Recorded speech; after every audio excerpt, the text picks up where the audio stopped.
Let it be a Nick and Jane, and let it be a Mr. Smith, a banker of Nick and Jane. They both keep their money in his bank. That's why we use the title Mr. Smith with respect. Nick really wants to buy, well, let's say Jane's bicycle, but he has no money. More precisely, he has money, but not enough, only $10, while Jane wants $100 for her precious bicycle. That's a problem. What should Nick do? Well, this bicycle is so desirable.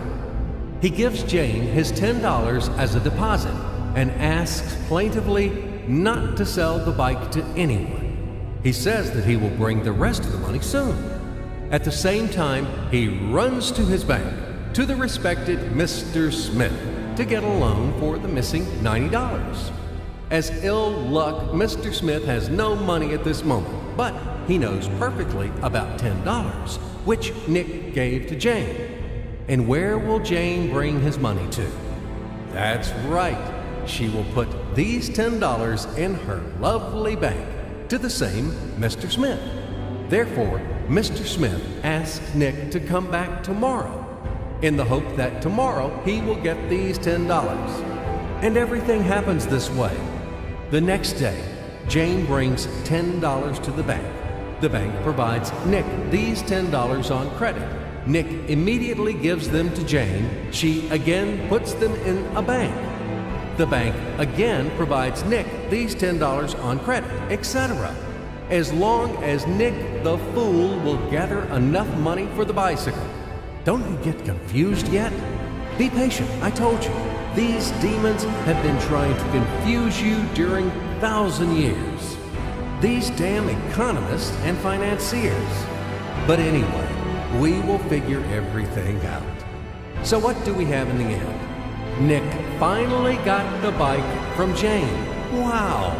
But at the same time, Nick owes $90 to the bank, Mr. Smith. And the bank, in its turn, owes $100 to Jane.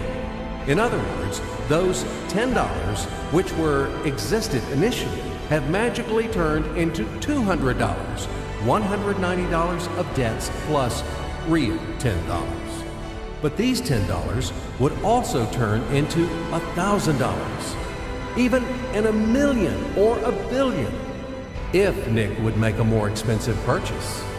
In this case, our $10 would make the increasing number of its cycles, circuits from hands to hands.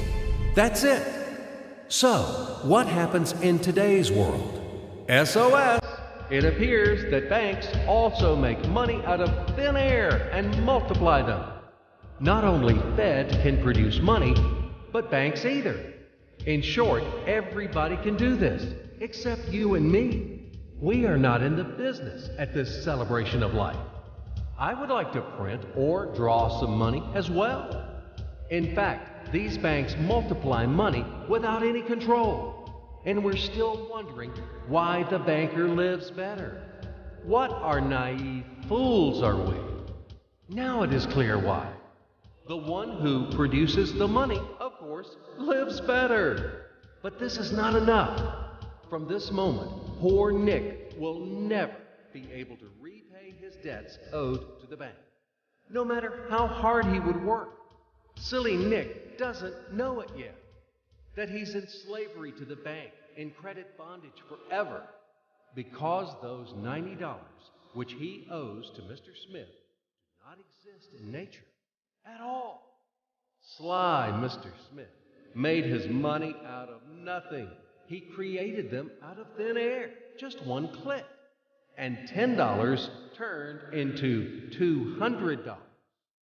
Yes, but you can object